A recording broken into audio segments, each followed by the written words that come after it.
January 11th.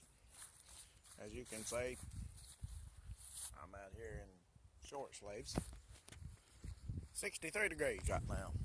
2 degrees away from the record of 65 set back in 1975. Probably get there before the day's over. It's right now, it's about 3 o'clock, 3:30. Tomorrow, we're going to bring you another video at this same time, which it'll probably be dramatically different because we have a tropical, I don't know why I keep saying tropical. We have a winter storm bearing down on us, and they're saying that the temperature could change up to 50 degrees in a 2-hour period. Now, I'm no meteorologist, but I just bring you the facts.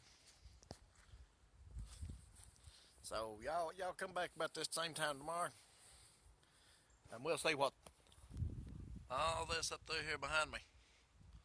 We'll see what it looks like. That's Buddy. We'll see you when I do.